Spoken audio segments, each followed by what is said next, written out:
میں پہلا خیال جو آپ کے سامنے رکھنا چاہتا ہوں بت پرستی کے حل کے لیے ہمیں بطور سربراہ کھڑے ہونے کی ضرورت ہے۔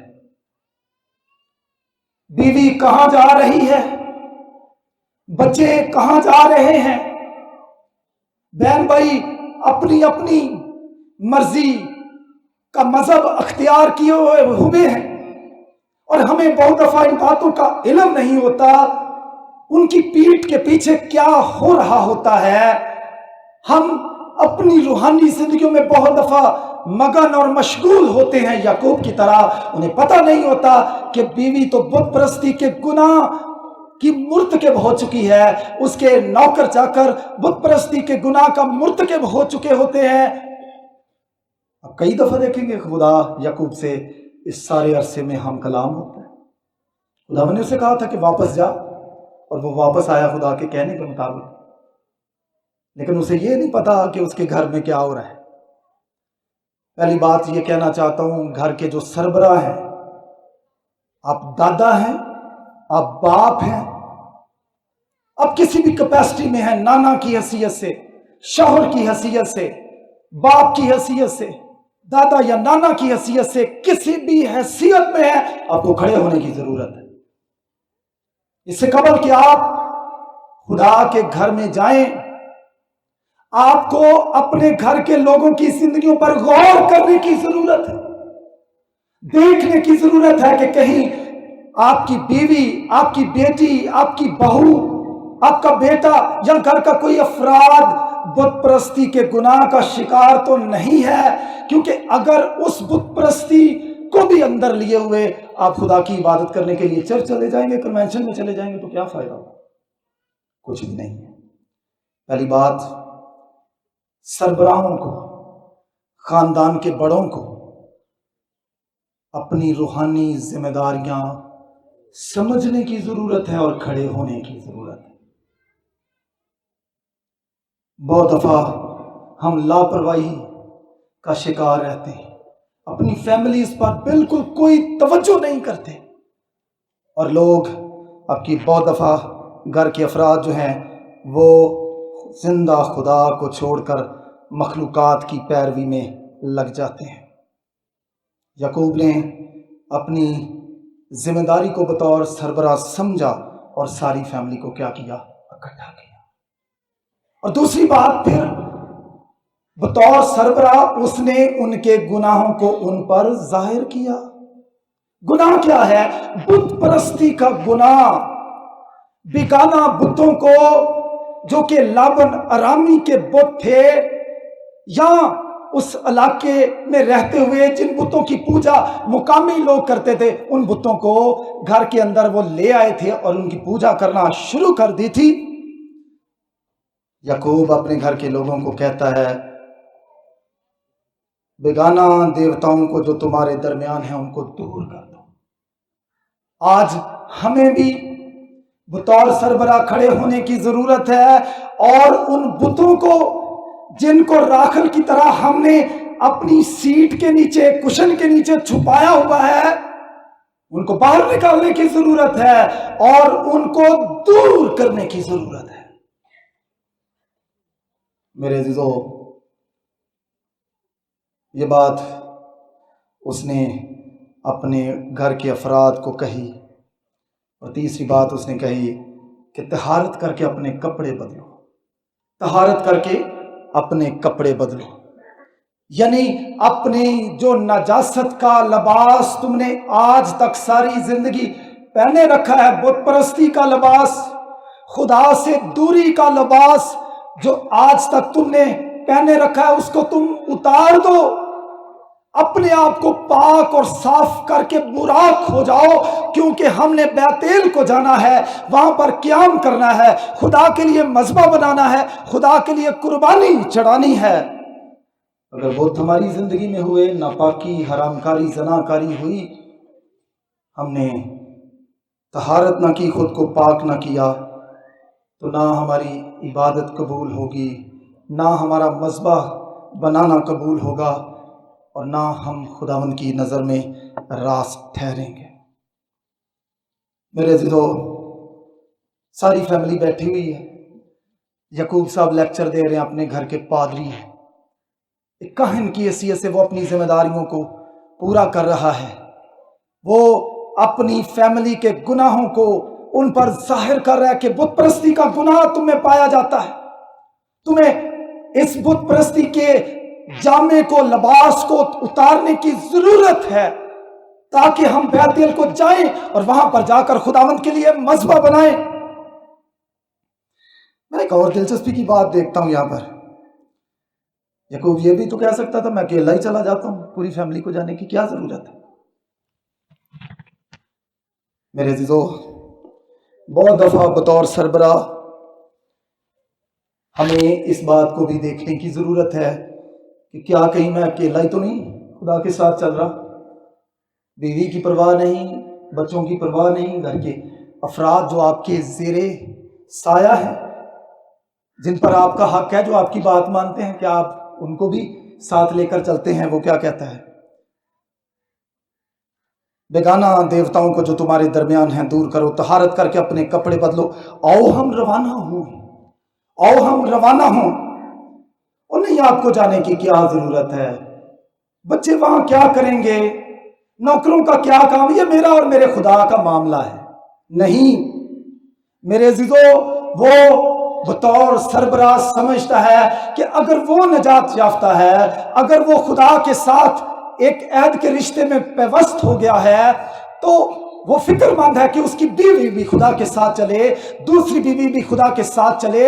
اس کے نوکر چاکر، اس کے بچے بھی خدا کے ساتھ چلیں۔ کاش ایسا بوجھ مجھ میں اور آپ میں بھی بطور سربراہ ہو۔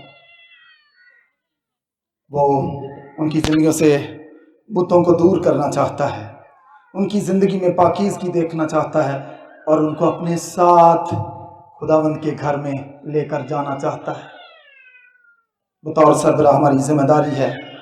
کہ ہم اکیلے ہی خدا کے ساتھ نہ چلیں، بلکہ اپنی فیملیز کو، جو بھی ہمارے دائرہ اختیار میں ہیں، ہم ان کو خداوند کی طرف لائیں۔ آؤ ہم روانہ ہوں، بیت الخلا کو جائیں، وہاں خداوند کے لیے، جس نے میری تنگی کے دن میری دعا قبول کی اور جس راہ میں میں چلا تھا میرے ساتھ رہا، مذبح بناؤں گا، میں مذبح بناؤں گا، کیونکہ میں نے منت مانی ہے، اور تم دیکھنا، تم میرے ساتھ وہاں پر خداوند کی عبادت کرنا، شکر گزاری کرنا۔ اب رد عمل دیکھیے اس کی فیملی کا۔ اب انہوں نے سب بیگانہ دیوتاؤں کو جو ان کے پاس تھے، اور مندروں کو یعنی بالیوں کو جو ان کے کانوں میں تھی، سارا کچھ لا کر یعقوب کو دے دیا۔ یعقوب نے لیکچر کیا ہے، یعقوب نے اپنی بیوی کو، اپنے نوکروں چاکروں کو جو بت پرستی کے گناہ کا شکار تھے، اس نے ان کو ابھارا کہ وہ اس بت پرستی کے گناہ کو چھوڑ دیں، خداوند پر تکیہ کرنا سیکھیں، خداوند پر بھروسہ کرنا شروع کریں۔ میرے عزیزو، جب اس نے یہ بات اپنی فیملی کے ساتھ شیئر کی ہے، نوکروں چاکروں کے ساتھ شیئر کی ہے، تب انہوں نے سب بیگانہ دیوتاؤں کو جو ان کے پاس تھے اور مندروں کو جو ان کو کانوں میں تھیں لا کر یعقوب کو دے دیا۔ کلام یہ نہیں کہتا کہ راخل نے ابھی تک ان بتوں کو چھپائے رکھا، یا اس کے نوکروں چاکروں نے کچھ بتوں کو چھپائے رکھا، نہیں، کلام کہتا ہے کہ جب یعقوب نے یہ بات کہی، انہوں نے، یہاں پر لکھا ہے انہوں نے سب، یہ سب بڑا لفظ جو ہے یہ بڑا اہم ہے، یعنی پیچھے کچھ بھی نہیں رکھا۔ کبھی کبھار حنانی اور سفیرہ کی طرح، ٹھیک ہے، اپنی جائیداد بیچی ہے، پطرس کے قدموں میں لے، چلو تھوڑے سے رکھ لیتے ہیں، ہم اپنا کوئی کام شام کریں گے، ہمارے کام آ جائے گا۔ انہوں نے جو بھی بت ان کے پاس تھے سارے کے سارے لا کر یعقوب کے پاس رکھ دیے۔ مندروں کو، شاید وہ بھی مندریں جو تھی، بالیاں جو تھی، وہ بھی اسی کام کے لیے استعمال کی جاتی تھی، بت پرستی کے لیے۔ انہوں نے سب کچھ کانوں سے اتار کر اور دیوتاؤں کو، بیگانہ دیوتاؤں کو یعقوب کو دے دیا، اور یعقوب نے ان کو اس بلوت کے درخت کے نیچے جو سکم کے نزدیک تھا دبا دیا۔ جو ترجمہ ہے دبا دینے کے لیے، عبرانی میں اور انگلش ٹرانسلیشنز میں دیکھ رہا تھا کہ وہ دبانے کا نہیں ہے، چھپانے کا ہے، تاکہ نہ اس کی بیوی دیکھے، نہ اس کے بچے دیکھیں، نہ اس کے نوکر چاکر دیں، کہیں یہ نہ ہو کہ پھر آ کر اس جگہ کو دیکھیں اور ان سارے بتوں کو نکالیں اور پھر ان کی کیا کرنا شروع کر دیں، پوجا کرنا شروع۔ اس نے گویا ایک خاص درخت کے نیچے جا کر ان بتوں کو کیا کر دیا، چھپا دیا، دور کر دیا، ختم کر دیا، تاکہ پھر اس کی بیوی راخل، اس کے نوکر چاکر، اس کے گھر کے افراد کبھی جسمانی اور روحانی بت پرستی کے گناہ کا مرتکب نہ ہوں، بلکہ وہ بیتیل کو جائیں،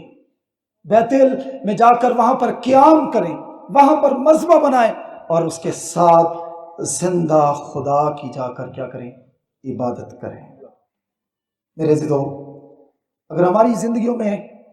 کسی بھی قسم کی جسمانی یا روحانی بت پرستی پائی جاتی ہے تو ہمیں دور کرنے کی ضرورت ہے۔ میں نے بتایا بت ظاہری بھی ہو سکتا ہے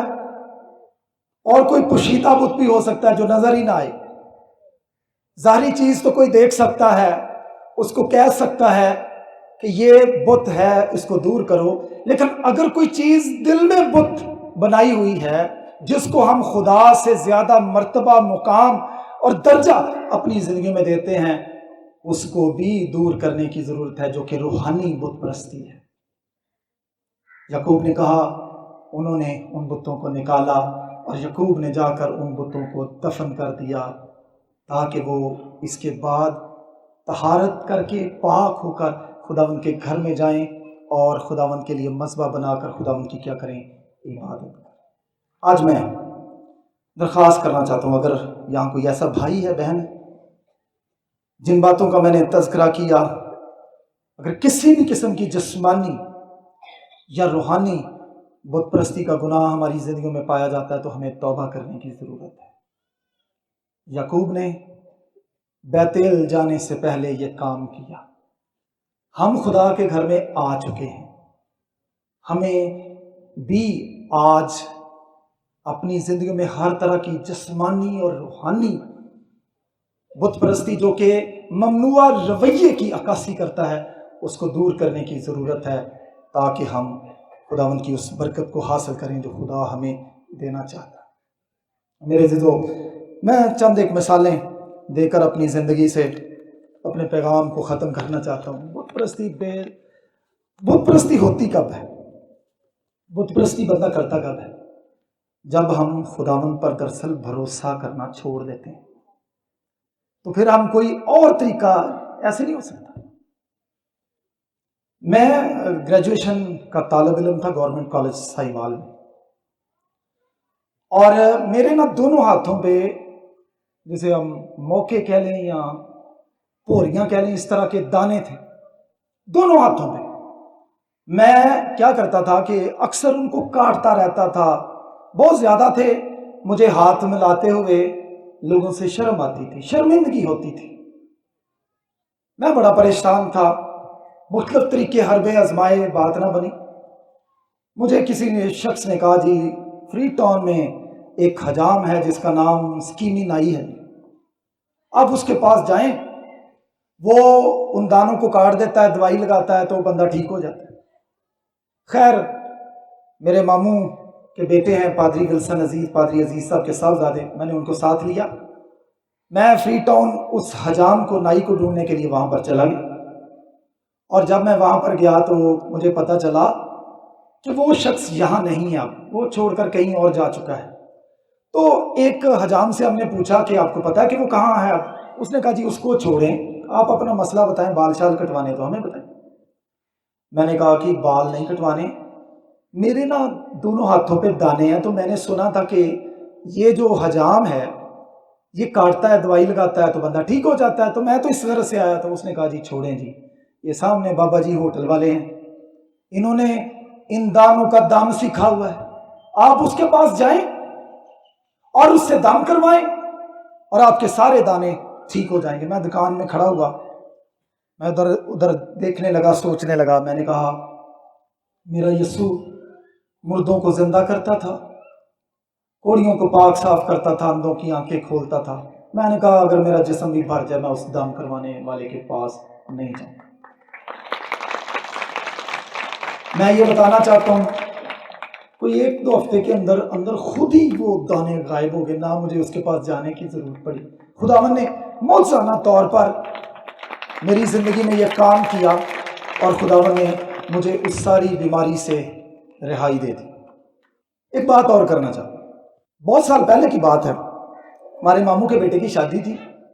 میری بیوی ولیمے پر گئی، میں کلیسیائی مصروفیات کی وجہ سے نہ جا سکا، اور ہوا کیا، وہاں پر کسی نے کہا کہ آپ کو سونے کی جولری پہنی ہوئی تھی، یہ اچھی نہیں لگ رہی ہے، سوٹ کے ساتھ میچ نہیں کر رہی، آپ کوئی اور جولری پہنے۔ خیر آرٹیفیشل جولری تھی، وہ نکالی پرس سے، وہ پہن لی، اور ہوا کیا کہ پرس میں سے کسی نے ہاتھ مارا اور سونے کی جولری میری مسز کی نکال لی۔